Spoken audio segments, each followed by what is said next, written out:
മക്കളെ, അപ്പോൾ എല്ലാവർക്കും ഗുഡ് മോർണിംഗ്. യെസ്, അപ്പോൾ എല്ലാവർക്കും സൂപ്പർ നോട്ട്സിന്റെ മറ്റൊരു അടിപൊളി കറണ്ട് അഫയേഴ്സ് സെഷനിലേക്ക് സ്വാഗതം. യെസ്, അപ്പോൾ എല്ലാവരും അടിപൊളിയായിട്ട് ജില്ലായിട്ടിരിക്കുകയാണ്. സോ എല്ലാവരും വെയിറ്റ് ചെയ്തിരുന്ന ഒരു സബ്ജക്റ്റ് ആണ് കറണ്ട് അഫയേഴ്സ് എന്ന് പറയുന്നത്. അല്ലേ അല്ലേ കറണ്ട് അഫയേഴ്സിന് വേണ്ടി എല്ലാവരും നിങ്ങൾ വെയിറ്റ് ചെയ്തിരുന്നത്. എന്നാൽ ഇനി ഒരു ദിവസം നിങ്ങൾ അതിന് വേണ്ടി വെയിറ്റ് ചെയ്യും. വൈഷ്ണവ് സാറിന്റെ ക്ലാസ് എവിടെയെന്ന് നിങ്ങൾ ചോദിക്കും. ഓക്കെ, അതാണ് എനിക്ക് സ്ക്രീനിലൂടെ നിങ്ങളോട് പറയാനുള്ളത്. നിങ്ങൾക്ക് കഴിയില്ലെന്ന് പറയുന്നവരാണ് നിന്റെ വിജയം കാണേണ്ട ആളുകൾ, അല്ലേ? അതേപോലെ നിങ്ങൾക്കും കഴിയില്ല, നിന്നെ കൊണ്ടൊന്നും പറ്റൂല എന്ന് പറയുന്നവരുടെ മുന്നിൽ എന്ത് ചെയ്യുക, നിങ്ങൾ വിജയിച്ച് കാണിച്ചു കൊടുക്കുക. ആ ഒരു പ്രതിജ്ഞ അല്ലെങ്കിൽ ആ ഒരു പ്ലെഡ്ജ് ഈ ഒരു മോർണിംഗിൽ തന്നെ എന്ത് ചെയ്തോ, എടുത്തോ. സോ ആ ഒരു ഹാപ്പിനെസ്സോട് കൂടി സന്തോഷത്തോടു കൂടി തുടങ്ങിക്കോ. നമ്മൾ എന്ത് ചെയ്യും, വരുന്ന പരീക്ഷകൾ തീർച്ചയായിട്ടും ആ ഒരു ലിസ്റ്റിൽ നിങ്ങൾ ഉണ്ടായിരിക്കും. ജോലിയും കിട്ടും, ആ ടാഗും എടുത്ത് കഴുത്തിലിടാം. സോ ആ ഒരു ആത്മവിശ്വാസത്തോടുകൂടി പോസിറ്റീവ് മൈൻഡ് സെറ്റോടുകൂടി എന്ത് ചെയ്യാം, നമുക്ക് സ്റ്റാർട്ട് ചെയ്യാം. From the first question. Yes, digital arrest തട്ടിപ്പുകൾ എന്താണ്? ഡിജിറ്റൽ അറസ്റ്റ് തട്ടിപ്പുകൾ തടയുന്നതിനായി CBI സജ്ജമാക്കിയ AI അധിഷ്ഠിത ചാറ്റ് ബോട്ട് ഏതാണ്? ഒന്നും കൂടി, ഡിജിറ്റൽ അറസ്റ്റ് തട്ടിപ്പുകൾ തടയുന്നതിനായി CBI സജ്ജമാക്കിയ AI അധിഷ്ഠിത ചാറ്റ് ബോട്ട് ഏതാണെന്നാണ് ആദ്യത്തെ ചോദ്യം. ആദ്യം തന്നെ നല്ല അടിപൊളി ചോദ്യമാണ്, റീസെന്റ് ആയിട്ടൊരു കറണ്ട് അഫയർ ആണ്. ഏതാണ് ആ ചാറ്റ് ബോട്ട് എന്ന് പറയുന്നത്? യെസ്, അടിപൊളി, അഭയ് ആണ് എന്ത് ആ ഒരു ചാറ്റ് ബോട്ട് എന്ന് പറയുന്നത്. എന്താണ്? ഓപ്ഷൻ എ, അഭയ് ആണ് എന്താ ആ ഒരു ആപ്പ്. മറന്നു പോകല്ലേ, അപ്പൊ ആ ഒരു ആപ്പിന്റെ പേരെന്താണ്? അഭയ് ആണ്. സോ രണ്ടാമത്തെ ചോദ്യത്തിലേക്ക് പോവാം. യെസ്, രണ്ടാമത്തെ ചോദ്യം. 61ാമത് ഫെമിന മിസ് ഇന്ത്യ 2026 കിരീടം നേടിയത് ആരാണെന്നാണ് ചോദ്യം. 61ാമത് ഫെമിന മിസ് ഇന്ത്യയുടെ 2026 കിരീടം നേടിയത് ആരെന്ന് ചോദിച്ചാൽ യെസ്, അടിപൊളി, സ്വാതി സതീഷ് സെയിലാണ്. ആരാണ്? സാധ്വി സതീഷ് സെയിലാണ്. എന്താ?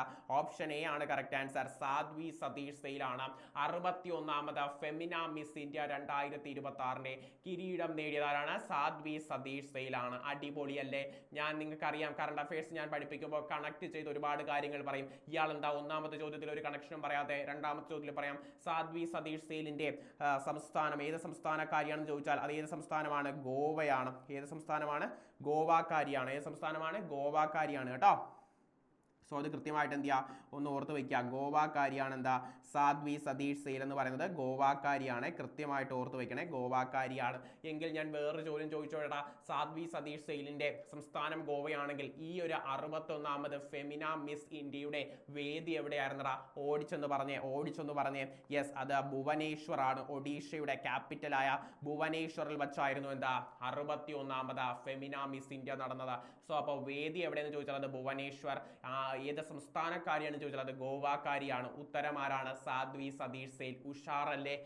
ജില്ലല്ലേ? എങ്കിൽ നമുക്ക് അടുത്ത ചോദ്യത്തിലേക്ക് പോകാം. യെസ്, 2026 ഏപ്രിലിൽ നടക്കുന്ന ഇന്ത്യ ഉസ്ബെക്കിസ്ഥാൻ സംയുക്ത സൈനികാഭ്യാസത്തിന്റെ 7ാം പതിപ്പ് ഏതെന്നാണ് ചോദിക്കുന്നത്.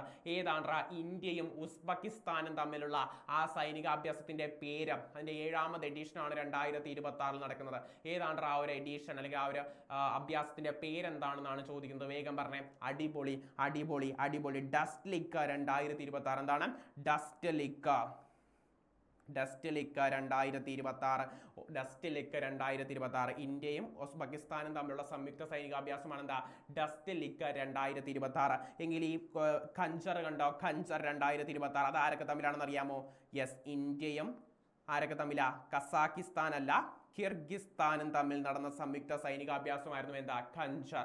ഇന്ത്യയും കിർഗിസ്ഥാനും തമ്മിൽ നടന്ന സംയുക്ത സൈനികാഭ്യാസമായിരുന്നു ഖഞ്ചർ 2026. അതിന്റെ വേദി അസമിലെ മിസാമാരി ആയിരുന്നു. അതൊക്കെ നിങ്ങൾക്ക് അറിയാം. അസമിലെ മിസാമാരിയിൽ വെച്ചായിരുന്നു അതിന്റെ ലേറ്റസ്റ്റ് എഡിഷൻ നടന്നത്. അസമിലെ മിസാമാരിയിൽ വെച്ചായിരുന്നു. കണക്ട് ചെയ്ത് പഠിക്കുകയാണ്. ഓക്കെ, അപ്പൊ Khanjar India Kyrgyzstan, Dustlik India Uzbekistan. എങ്കിൽ എക്വയറിന് ആരൊക്കെ തമ്മിലായിരുന്നു? അടിപൊളി. നമ്മുടെ തിരുവനന്തപുരത്തെ ശംഖുമുഖത്തായിരുന്നു ഇതിന്റെ ലേറ്റസ്റ്റ് ആയിട്ടുള്ള എഡിഷന്റെ വേദി നടന്നത്. യെസ്, ഇന്ത്യയും മാൽദീവ്സും തമ്മിൽ നടന്ന സൈനികാഭ്യാസമായിരുന്നു എന്തെന്ന് പറയുന്നത്? എക്വയറിൻ. ഇന്ത്യയും മാൽദീവ്സും തമ്മിൽ നടന്ന ഒരു സൈനികാഭ്യാസമായിരുന്നു എന്തെന്ന് പറയുന്നത്? എക്വയറിൻ. സോ ഖഞ്ചറ India Kyrgyzstan, Dustlik India Uzbekistan, അതേപോലെ എന്താണ് എക്വയറിൻ ഇന്ത്യ മാലിദ്വീപ് അല്ലെങ്കിൽ മാൽദീവ്സ്. സെറ്റല്ലേ? പൊളിയല്ലേ? മുന്നോട്ട് പോവാമേ, വായോ. യെസ്, അടുത്ത ചോദ്യം. 2025 35ാമത് സരസ്വതി സമ്മാനം ലഭിച്ച പ്രമുഖ ബംഗാളി എഴുത്തുകാരനാര്? മക്കളെ, ഞാനത് ബംഗാളി എഴുത്തുകാരൻ മനഃപൂർവ്വം ഉൾപ്പെടുത്തിയതാണ്, കാരണം നിങ്ങൾ അത് ചേർത്ത് പഠിക്കുമല്ലോ. ഒരു ബംഗാളി സാഹിത്യകാരനാണ് 2025 35ാമത് സാഹിത്യ പുരസ്കാരം ലഭിച്ചത് എന്ന് കൃത്യമായിട്ട് പഠിക്കുക. ഉഷാറല്ലേടാ, ഡൗൺ ആവല്ലേ, ജില്ല നമ്മുടെ ഈ ഒരു മോർണിംഗ് നമുക്ക് അടിപൊളിയാക്കണ്ടേ? യെസ്, അപ്പൊ ആർക്കാണ് 35ാമത് സരസ്വതി സമ്മാനം ലഭിച്ചത്? അടിപൊളി, നിങ്ങൾ പറഞ്ഞത് ശരിയാണ്. രാംകുമാർ മുഖോപാധ്യായ. ആർക്കാണ്? രാംകുമാർ മുഖോപാധ്യായക്കാണ് റീസെന്റ് ആയിട്ട് സരസ്വതി സമ്മാനം ലഭിച്ചത്. അദ്ദേഹം ഒരു ബംഗാളി സാഹിത്യകാരനാണ്. എന്നാൽ അദ്ദേഹത്തിന്റെ ഏത് കൃതിക്കാണ് ലഭിച്ചതെന്ന് അറിയാമോ? അടിപൊളി, ഹരപാർവതി കഥ. ഏത് കൃതിക്കാണ്?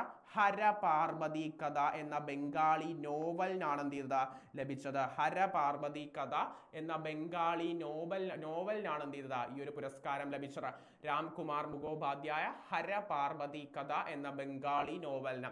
ഓക്കെ അല്ലേ? എങ്കിൽ അവസാനമായിട്ട് സരസ്വതി സമ്മാനം ലഭിച്ച മലയാള സാഹിത്യകാരനാരെന്നറിയാമോ?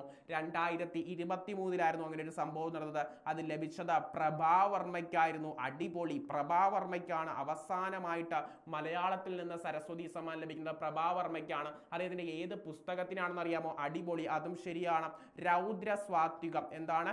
രൗദ്രസാത്വികം. PSC ഒരു തവണ ചോദിച്ചതാണ്. 2023 സരസ്വതി സമ്മാനം ലഭിച്ചത് പ്രഭാവർമ്മ. അദ്ദേഹത്തിന്റെ ഏത് പുസ്തകത്തിനാണെന്ന് ചോദിച്ചാൽ രൗദ്രസാത്വികം എന്ന പുസ്തകത്തിനാണ്. അടിപൊളി, സെറ്റ് അല്ലേ? എങ്കിൽ ഒരു കാര്യം കൂടി ചോദിച്ചോട്ടെ, നിങ്ങൾക്ക് അറിയാം, നിങ്ങൾക്കൊന്ന് കമന്റ് ചെയ്യാൻ വേണ്ടിയിട്ട്.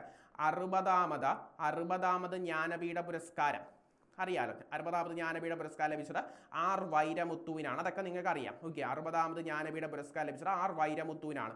എങ്കിൽ ഈ ജ്ഞാനപീഠ പുരസ്കാരം ലഭിക്കുന്ന എത്രാമത്തെ തമിഴ് സാഹിത്യകാരനാണ് വൈരമുത്തു എന്നത്? എന്ത് ചെയ്യുക, നിങ്ങൾ കമന്റ് ബോക്സിൽ ഉഷാറായിട്ടൊന്ന് കമന്റ് ചെയ്തോ. സോ നമ്മൾ ആരെയൊക്കെ പഠിച്ചു? സരസ്വതി സമ്മാനം ആർക്കാ ലഭിച്ചത്? രാംകുമാർ മുഖോപാധ്യായ. അതേപോലെ അവസാനമായിട്ട് ലഭിച്ച മലയാള സാഹിത്യകാരൻ പ്രഭാവർമ്മ, രൗദ്രസാത്വികം. എങ്കിൽ ജ്ഞാനപീഠം ലഭിച്ചത് അടിപൊളി R വൈരമുത്തു. എത്രാമത്തെ തമിഴ് സാഹിത്യകാരൻ ആര് കമന്റ് ചെയ്യും? നിങ്ങൾ കമന്റ് ചെയ്യും. ഓക്കെ, അടിപൊളി.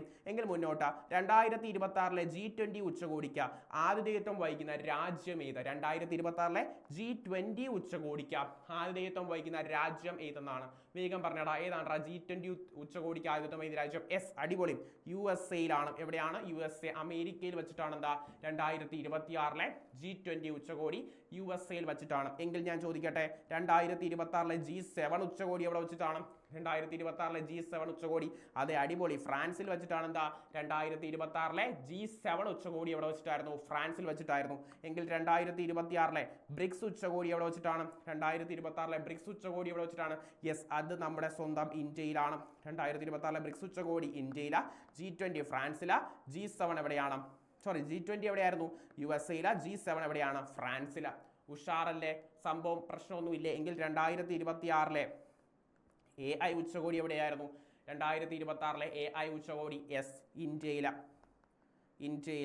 നിങ്ങൾക്ക് കമന്റ് ചെയ്യാൻ ഒരു ചോദ്യം തരട്ടെ. 2026 AI ഉച്ചകോടിയുടെ തീം എന്താണെന്നൊന്ന് കമന്റ് ചെയ്യാമോ? തീം അല്ലെങ്കിൽ പ്രമേയം എന്തായിരുന്നു എന്ന്? 2026 AI ഉച്ചകോടിയുടെ തീം അല്ലെങ്കിൽ പ്രമേയം എന്താണെന്നൊന്ന് കമന്റ് ചെയ്തോ. 2026 AI ഉച്ചകോടി ഇന്ത്യയിലാണെങ്കിൽ 2027 AI ഉച്ചകോടി എവിടെയാണെന്ന് അറിയാമോ? അത് ജനീവയിലാണ്. എവിടെയാണ്? ജനീവയിലാണെങ്കിൽ 2028 AI ഉച്ചകോടി എവിടെയാണെന്ന് അറിയാമോ? അത് ദുബായിലാണ്. സെറ്റല്ലേ? ഒരുപാട് കാര്യങ്ങൾ പഠിക്കാൻ പറ്റുന്നുണ്ടേ. മുന്നോട്ട് പോവാം. യെസ്, 2026 ഏപ്രിലിൽ ഗ്രീസിലെ ഇന്ത്യൻ അംബാസഡറായി നിയമിതനായത് ആരാണ്? ഇന്ത്യൻ അംബാസഡറായിട്ട് ഗ്രീസിൽ നിയമിതനായത് ആരാണെന്നാണ്? ഓപ്ഷൻ എ അശോക് കുമാർ ആണോ, അനിൽ ചന്ദ്രനാണോ, അരുൺ ഗോയി ആണോ, രവിശങ്കർ ആണോ? ആരാണ്? യെസ്, നല്ല എളുപ്പമുള്ള പേര്, രവിശങ്കർ ആണ്. എന്താ നിലവിലെ ഗ്രീസിലെ ഇന്ത്യൻ അംബാസഡർ ആണെന്ന് ചോദിച്ചാൽ അത് രവിശങ്കർ ആണ്. എന്നാൽ ഈ ഇടയ്ക്ക് വേറൊരു അപ്പോയിന്റ്മെന്റ് നടന്നായിരുന്നല്ലോ, ചൈനയിലെ ഇന്ത്യൻ അംബാസഡർ. ആരാണ് ചൈനയിലെ ഇന്ത്യൻ അംബാസഡർ? യെസ്, അടിപൊളി, നമ്മുടെ സ്വന്തം നടൻ അല്ലെ, വിക്രം ദൊരൈസ്വാമിയാണ്. ആരാണ്? വിക്രം ദൊരൈസ്വാമിയാണ് എന്താ ചൈനയിലെ അംബാസഡർ. വിക്രം ദൊരൈസ്വാമിയാണ് എന്താ ചൈനയിലെ ഇന്ത്യൻ അംബാസഡർ എന്ന് പറയുന്നത്. ചൈനയിലെ ഇന്ത്യൻ അംബാസഡർ എന്ന് പറയുന്ന ആരാണ്? വിക്രം ദൊരൈസ്വാമിയാണ്. സെറ്റ് അല്ലേടാ? പൊളിയല്ലേ? മുന്നോട്ട് പോവാമേ, വായോ. 2028 ലോക ഇൻഡോർ അത്ലറ്റിക്സ് ചാമ്പ്യൻഷിപ്പിന് വേദിയാകുന്ന ഇന്ത്യൻ നഗരം. 2028 ലോക ഇൻഡോർ അത്ലറ്റിക്സ് ചാമ്പ്യൻഷിപ്പിന് വേദിയാകുന്ന ഇന്ത്യൻ നഗരം എല്ലാവർക്കും അറിയാം, നമ്മുടെ സ്വന്തം ഒഡീഷയുടെ ക്യാപിറ്റൽ കൂടിയായ ഭുവനേശ്വറിലാണ്. എന്താ 2028 ലോക ഇൻഡോർ അത്ലറ്റിക്സ് ചാമ്പ്യൻഷിപ്പിന് വേദിയാകുന്ന ഇന്ത്യൻ നഗരം ഏതാണ്? ഭുവനേശ്വർ ആണ്. ഒരു പ്രശ്നവുമില്ല, മുന്നോട്ട് പോവാം. യെസ്, കേരള സംസ്ഥാന സ്പോർട്സ് കൗൺസിൽ പ്രസിഡന്റായി നിയമിതനായ വ്യക്തി. നമുക്കിപ്പോഴും കേരള സ്പോർട്സ് കൗൺസിൽ പ്രസിഡന്റ് ആരെന്ന് ചോദിച്ചാൽ ആരെന്നായിരിക്കും നിങ്ങൾ ഉത്തരം പറയാ? ആരായിരിക്കും കേരള സ്പോർട്സ് കൗൺസിൽ പ്രസിഡന്റ്? ആരാ? അദ്ദേഹമല്ല, ഇപ്പോൾ വി പി സാനു ആണ് കേട്ടോ. ആരാണ്? V P Sanu. Kerala sports കൗൺസിലിന്റെ നിലവിലെ പ്രസിഡന്റ് ആരെന്ന് ചോദിച്ചാൽ അത് വി പി സാനു ആണ്. ആരാണ്? V P Sanu. എന്നാൽ ഈ കേരള സ്പോർട്സ് കൗൺസിലിന്റെ പ്രസിഡന്റിനെ പറയുമ്പോൾ വേറൊരു നിയമനം ഞാൻ പറയട്ടെ. കേരള സംസ്ഥാന വഖഫ് ബോർഡിന്റെ ചെയർമാൻ ആരെന്നറിയാമോ? അല്ലെങ്കിൽ പ്രസിഡന്റ് കേരള സംസ്ഥാന വഖഫ് ബോർഡിന്റെ ചെയർമാൻ ആരെന്നറിയാമോ? യെസ്, അടിപൊളി. അത് കെ എസ് ഹംസയാണ്. ആരാണ്ട്രാ? കെ എസ് ഹംസയാണ് കേരള സംസ്ഥാന വഖഫ് ബോർഡിന്റെ ചെയർമാൻ. K S ഹംസയാണ്. എങ്കിൽ നിലവിലെ കേരള ഡി ജി പിയുടെ പേരെന്താണ്? നിലവിലെ കേരള ഡി ജി പിയുടെ പേരെന്താണ്? അടിപൊളി. അതാണ് ആര്? റവാഡ ചന്ദ്രശേഖർ. ആരാണ്? റവാഡ ചന്ദ്രശേഖർ. മറക്കാതെ പഠിക്കണേ. ഡി ജി പി ഒക്കെ ഇടക്കിടയ്ക്ക് ചോദിക്കുന്നതാണ്. റവാഡ ചന്ദ്രശേഖർ ആണ് നിലവിലെ കേരള ഡി ജി പി. ആരാണ്? റവാഡ ചന്ദ്രശേഖർ. അടിപൊളിയല്ലേ? മുന്നോട്ട് പോവാം. യെസ്. 2026 ICC പുരുഷ 2020 ലോകകപ്പ് കിരീട ജേതാക്കൾ ആരാണ്? 2026 ICC പുരുഷ 2020 ക്രിക്കറ്റ് ലോകകപ്പ് കിരീട ജേതാക്കൾ ആരാണ്? ഇന്ത്യ. എല്ലാവർക്കും അറിയാം അല്ലേ? എങ്കിൽ ഞാൻ ഇതുമായിട്ട് ബന്ധപ്പെട്ട് കുറച്ച് കാര്യങ്ങൾ പറയാം. ഇന്ത്യയുടെ എത്രാമത്തെ കിരീടമായിരുന്നു ഇത്? അടിപൊളി, 3ാമത്തെ കിരീടം. ഏതൊക്കെ വർഷങ്ങളിലാണ് ഇന്ത്യ കിരീടം നേടിയത്? 2007 മഹേന്ദ്ര സിംഗ് ധോണിയുടെ ക്യാപ്റ്റൻസിയിൽ, 2024 രോഹിത് ശർമാജിയുടെ ക്യാപ്റ്റൻസിയിൽ, 2026 ആരായിരുന്നു ക്യാപ്റ്റൻ? 3ാമത് തവണ ഇന്ത്യ വേൾഡ് കപ്പ് പ്പോൾ ക്യാപ്റ്റൻ അത് അക്ഷർ പട്ടേൽ ആയിരുന്നില്ല, അത് സൂര്യകുമാർ യാദവ് ആയിരുന്നു. ആരായിരുന്നു? സൂര്യകുമാർ യാദവ് ആയിരുന്നു ക്യാപ്റ്റൻ. സൂര്യകുമാർ യാദവ്. എങ്കിൽ ആ ടീമിന്റെ വൈസ് ക്യാപ്റ്റൻ ആയിരുന്നു ആര്? ഞാൻ നേരത്തെ വിളിച്ചു പറഞ്ഞ അക്ഷർ പട്ടേൽ. ഓക്കെ. എങ്കിൽ ആരെ പരാജയപ്പെടുത്തിയാണ് ഇന്ത്യ കപ്പടിച്ചത്? യെസ്, റണ്ണേഴ്സ് അപ്പ് ആയത് ആരെന്ന് ചോദിച്ചാൽ കിവീസ് എന്നറിയപ്പെടുന്ന ന്യൂസിലൻഡ് ആണ് റണ്ണേഴ്സ് അപ്പ് ആയത്. ന്യൂസിലൻഡ് ആയിരുന്നു. അടിപൊളി. എങ്കിൽ ന്യൂസിലൻഡിന്റെ ക്യാപ്റ്റന്റെ പേര് അടിപൊളി, മിച്ചൽ സാന്റിനർ എന്നായിരുന്നു. എന്താണ്? മിച്ചൽ സാന്റിനർ. സെറ്റ് അല്ലേ? ഒരുപാട് കാര്യങ്ങൾ പഠിക്കാൻ പറ്റുന്നുണ്ടോ? പഠിക്കാൻ പറ്റുന്നെങ്കിൽ നിങ്ങൾക്ക് കമന്റ് ചെയ്യാൻ ഒരു ചോദ്യം തരട്ടെ. എവിടെയായിരുന്നു ഫൈനൽ മത്സരം നടന്നത്? കമന്റ് ചെയ്യോ? എവിടെയായിരുന്നു? അതുകൂടി ഞാൻ പറയാം. യെസ്, നരേന്ദ്രമോദി സ്റ്റേഡിയത്തിലാണ്. അഹമ്മദാബാദിലെ നമ്മുടെ പേടി സ്വപ്നമായ ഒരു സ്റ്റേഡിയമാണ് അല്ലേ? അഹമ്മദാബാദിലെ നരേന്ദ്രമോദി സ്റ്റേഡിയത്തിലായിരുന്നു ഫൈനൽ മത്സരം നടന്നത്. അഹമ്മദാബാദിലെ നരേന്ദ്രമോദി സ്റ്റേഡിയത്തിലായിരുന്നു. സെറ്റ് അല്ലേ? ഇനി 1-2 കാര്യങ്ങൾ പറയാം. പ്ലെയർ ഓഫ് ദി ഫൈനൽ അല്ലെങ്കിൽ മാൻ ഓഫ് ദി മാച്ച് ആയിട്ട് മാറിയത്, അതായത് ഫൈനലിലെ താരമായിട്ട് മാറിയത് ആരാന്നറിയാമോ? ഫൈനൽ മത്സരത്തിലെ താരം അത് ബുംറയായിരുന്നു. ജസ്പ്രീത് ബുംറയായിരുന്നു ഫൈനലിലെ താരം. ജസ്പ്രീത് ബുംറയായിരുന്നു. എന്നാൽ ടൂർണമെന്റിലെ താരം നമ്മുടെ സ്വന്തം തിരുവനന്തപുരത്തുകാരൻ, നമ്മുടെ സ്വന്തം സഞ്ജു വി സാംസൺ ആയിരുന്നു. ടൂർണമെന്റിലെ താരം സഞ്ജു വി സാംസൺ ആണ്. സെറ്റ് അല്ലേ? ഒരുപാട് കാര്യങ്ങൾ പഠിക്കാൻ പറ്റിയോ? ഒരുപാടെങ്കിൽ ഏറ്റവും ഇമ്പോർട്ടൻ്റ് ആയിട്ട് PS ചോദിക്കാൻ പോകുന്ന കാര്യം, T20 ലോകകപ്പ് ചരിത്രത്തിലെ ഏറ്റവും വേഗമേറിയ സെഞ്ചുറി പിറന്നത് ഈ 2026 ലോകകപ്പിലായിരുന്നു. അത് പിറന്നത് ദക്ഷിണാഫ്രിക്കയ്ക്കെതിരെയായിരുന്നു. അത് നേടിയത് 33 പന്തിലായിരുന്നു. എങ്കിൽ ഏത് മനുഷ്യനാണ് അത് നേടിയത്? അല്ലെങ്കിൽ ആ ഒരു താരത്തിന്റെ പേര് ഫിൻ അലൻ എന്നായിരുന്നു. ആരാ? ഫിൻ അലൻ എന്ന ന്യൂസിലൻഡ് താരമാണ് ദക്ഷിണാഫ്രിക്കയ്ക്കെതിരെ T20 ലോകകപ്പ് ചരിത്രത്തിലെ ഏറ്റവും വേഗമേറിയ സെഞ്ചുറി 33 ബാളിൽ നേടിയത്. പൊളിയല്ലേ? ഒരുപാട് കാര്യങ്ങൾ പറഞ്ഞ് എല്ലാം ഓർത്ത് വെച്ചോണേ, പൊളിക്കണേ, സെറ്റ് ആക്കണേ. ഓക്കെ, ശരി. എങ്കിൽ മുന്നോട്ട് പോവാം. യെസ്, എന്നാ പിടിച്ചോ അടുത്ത ചോദ്യം. ഓക്കെ. മലയാളത്തിന് കേരളത്തിന്റെ ഔദ്യോഗിക ഭാഷാ പദവി നൽകുന്ന മലയാള ഭാഷാ ബിൽ 2025 ഗവർണറുടെ അംഗീകാരം ലഭിച്ചതെന്താണ്? മലയാള ഭാഷാ ബിൽ 2025 ഗവർണറുടെ അംഗീകാരം ലഭിച്ചത് എന്നാണെന്നാണ് ചോദ്യം. യെസ്, അടിപൊളി. റീസെന്റ് ആയിട്ട് 2026 മാർച്ച് 4-നായിരുന്നു അതിന് അംഗീകാരം ലഭിച്ചതെന്നായിരുന്നു. 2026 മാർച്ച് 4-നാണ് മലയാള ഭാഷാ ബിൽ 2025 അംഗീകാരം ലഭിച്ചത്. എന്നാൽ മലയാള ഭാഷയ്ക്ക് ക്ലാസിക്കൽ പദവി ലഭിച്ച വർഷം എന്നാണ്. മലയാള ഭാഷയ്ക്ക് ക്ലാസിക്കൽ പദവി ലഭിച്ച വർഷം, ക്ലാസിക്കൽ പദവി ലഭിച്ചൊരു ഭാഷയാണ് മലയാള ഭാഷ. യെസ്, അടിപൊളി. 2013-ലാണ് മലയാള ഭാഷയ്ക്ക് ക്ലാസിക്കൽ പദവി ലഭിച്ചത്. 2013-ലാണ് കൃത്യമായിട്ട് ഓർത്ത് വയ്ക്കുക. എങ്കിൽ ആദ്യമായിട്ട് ക്ലാസിക്കൽ പദവി ലഭിച്ച ഭാഷ ഏതെന്ന് നിങ്ങൾ കമന്റ് ചെയ്യണം. ആദ്യമായിട്ട് ക്ലാസിക്കൽ ഭാഷാ പദവി ലഭിച്ച ഭാഷ ഏതാണെന്ന് നിങ്ങൾ കമന്റ് ചെയ്യുക. സെറ്റ് അല്ലേടാ? ഡൗൺ ആവുന്നില്ലല്ലോ? യെസ്, അടിപൊളി. അടുത്ത ചോദ്യത്തിലേക്ക് പോവാം. നക്ഷത്ര നിരീക്ഷണത്തിനായി ദക്ഷിണേന്ത്യയിലെ ആദ്യത്തെ ഡാർക്ക് പാർക്ക് ആരംഭിച്ചത് എവിടെയാണ്? നക്ഷത്ര നിരീക്ഷണത്തിനായി ദക്ഷിണേന്ത്യയിലെ കാര്യമാണ് പറഞ്ഞത്. ദക്ഷിണേന്ത്യയിലെ, അതായത് നിങ്ങളിപ്പോൾ ഹാൻലെയൊക്കെ വിളിച്ച് പറയും ലഡാക്കിലെ, അതല്ല, ദക്ഷിണേന്ത്യയിലെ എടുത്ത് പറയുന്നുണ്ട്. നക്ഷത്ര നിരീക്ഷണത്തിനായി ദക്ഷിണേന്ത്യയിലെ ആദ്യത്തെ ഡാർക്ക് പാർക്ക് അല്ലെങ്കിൽ ഡാർക്ക് സ്കൈ റിസർവ് ആരംഭിച്ചത് എവിടെയെന്നാണ് ചോദിക്കുന്നത്. തമിഴ്നാട്ടിലാണോ, ഗോവയിലാണോ, മഹാരാഷ്ട്രയിലാണോ, കർണാടകയിലാണോ? അടിപൊളി അടിപൊളി അടിപൊളി. സെറ്റാണ്. തമിഴ്നാട്ടിലാണ് അത് ആരംഭിച്ചത്. തമിഴ്നാട്ടിൽ എവിടെയെന്ന് ചോദിച്ചാൽ അത് തമിഴ്നാട്ടിലെ കൊല്ലിമലയിലാണ്. കൊല്ലി ഹിൽസ്, കൊല്ലിമലയിലാണ് എന്ത് ആരംഭിച്ചത്? തമിഴ്നാട്ടിലെ കൊല്ലിമലയിലാണ് നക്ഷത്ര നിരീക്ഷണമായി ദക്ഷിണേന്ത്യയിലെ ആദ്യത്തെ ഡാർക്ക് പാർക്ക് ആരംഭിച്ചത്. എവിടെയെന്ന് ചോദിച്ചാൽ തമിഴ്നാട്ടിലെ കൊല്ലിമല. ഉഷാറല്ലേടാ? യെസ്. 2026 ഫെബ്രുവരിയിൽ കേരള സർക്കാർ നിയമിച്ച ശമ്പള പരിഷ്കരണ കമ്മീഷന്റെ ചെയർമാൻ. 2026 ഫെബ്രുവരിയിൽ കേരള സർക്കാർ നിയമിച്ച ശമ്പള പരിഷ്കരണ കമ്മീഷന്റെ ചെയർമാൻ. മക്കളെ, എത്രാമത്തെ ശമ്പള പരിഷ്കരണ കമ്മീഷൻ ആണെങ്കിൽ 2026 പ്രഖ്യാപിച്ചതെന്ന് അറിയാമോ? യെസ്, അടിപൊളി. അത് 11ാമത്തതല്ല, 12ാമത്തെ ശമ്പള പരിഷ്കരണ കമ്മീഷനാണ് 2026 പ്രഖ്യാപിച്ചത്. എത്രാമത്തെ കമ്മീഷനാണ്? 12ാമത്തെ ശമ്പള പരിഷ്കരണ കമ്മീഷനാണ് എന്ത് ചെയ്തത് എന്ന് പ്രഖ്യാപിച്ചത്? 2026 പ്രഖ്യാപിച്ചത്. എങ്കിൽ ഞാൻ ചോദിച്ചോട്ടെ, ആ ഒരു കമ്മീഷൻ ചെയർമാൻ ആണെന്ന് ചോദിച്ചാൽ നമ്മുടെ മുൻ ചീഫ് സെക്രട്ടറി കൂടിയായ ഡോക്ടർ VP ജോയി ആണ് എന്താ ആ ഒരു കമ്മീഷന്റെ ചെയർമാൻ. ഡോക്ടർ VP ജോയി ആണ്. എന്നാൽ വേറൊരു കാര്യം ചോദിക്കട്ടെ, ഇദ്ദേഹത്തെ കണ്ടോ? ആര്? Doctor A Jayatilaka. ഇദ്ദേഹത്തിന്റെ പ്രത്യേകത എന്താ? യെസ്, നമ്മുടെ നിലവിലെ കേരള ചീഫ് സെക്രട്ടറി ആണ്. ആരാണ്? നിലവിലെ കേരള ചീഫ് സെക്രട്ടറി ആണ്. ആരാ? നിലവിലെ കേരള ചീഫ് സെക്രട്ടറി ആണ്. ആരാ? Doctor A Jayatilaka. ആരാണ് നിലവിലെ കേരള ചീഫ് സെക്രട്ടറി ആണെന്ന് ചോദിച്ചാൽ അതാണ് ആരാ? Doctor A Jayatilaka. നിലവിലെ കേരള ചീഫ് സെക്രട്ടറി ആണ് എന്താ? Doctor A Jayatilaka. ഓക്കെ, എങ്കിൽ നിലവിലെ കേരള ചീഫ് ജസ്റ്റിസ് ആരാണ്? യെസ്, അത് സൗമൻ സെൻ ആണ്. ആരാണ്?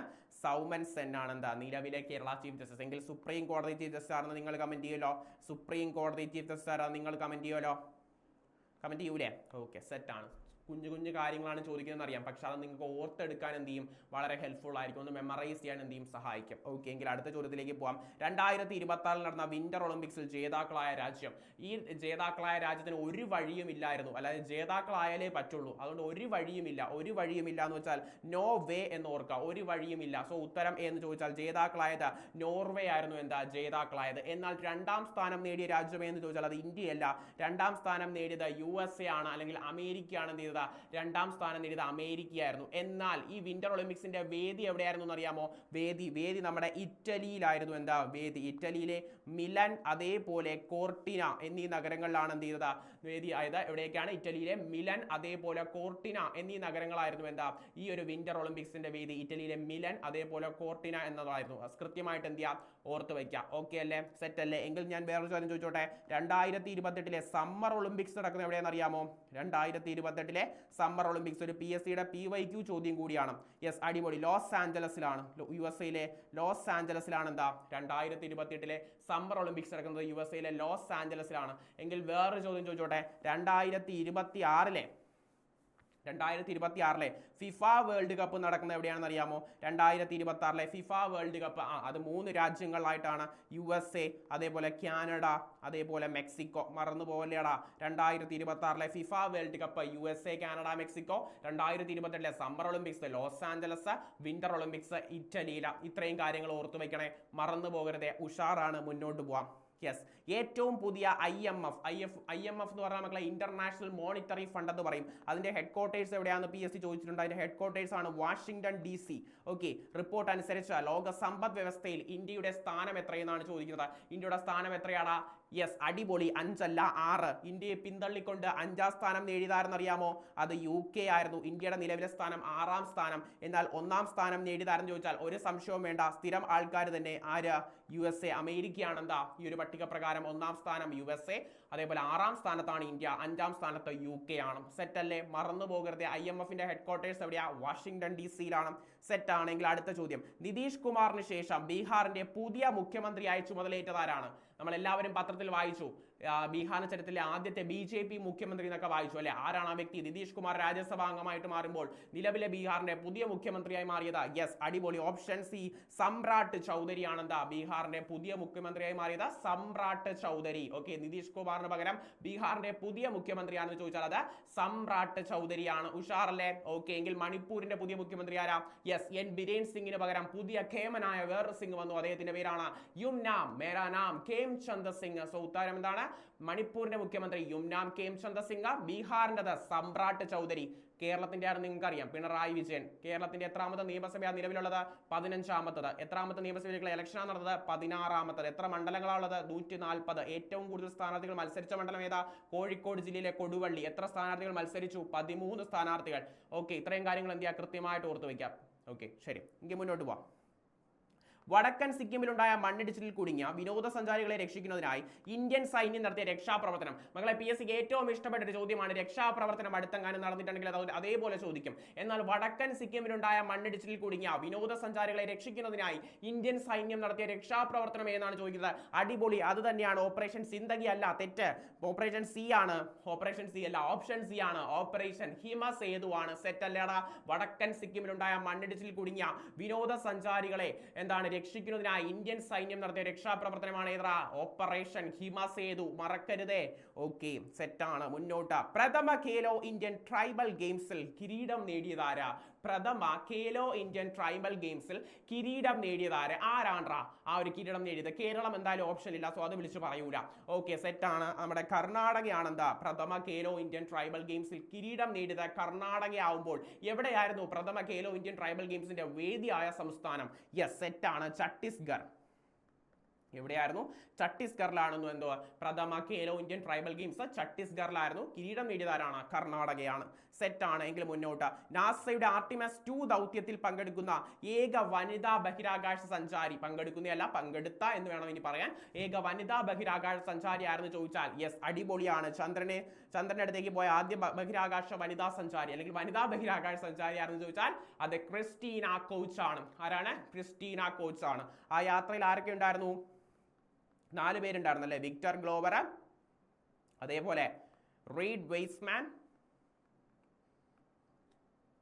അതേപോലെ ജെറമി ഹാൻസൺ, അതേപോലെ ആര്? Christina Koch. ഇതിനകത്ത് റീഡ് വെയ്സ്മാൻ ആയിരുന്നു ആര്?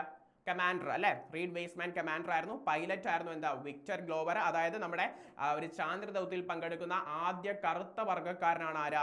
Victor Glover. അതേപോലെ ജെറമി ഹാൻസന്റെ പ്രത്യേകത എന്താ? ഒരു ചാന്ദ്ര ദൗത്യത്തിൽ പങ്കെടുക്കുന്ന ആദ്യത്തെ അമേരിക്കക്കാരനല്ലാത്ത വ്യക്തിയാണ് ആര്? Jeremy Hanson. അദ്ദേഹം കനേഡിയൻ സ്പേസ് ഏജൻസിയുടെ ആളായിരുന്നു. ഏത് സ്പേസ് ഏജൻസി?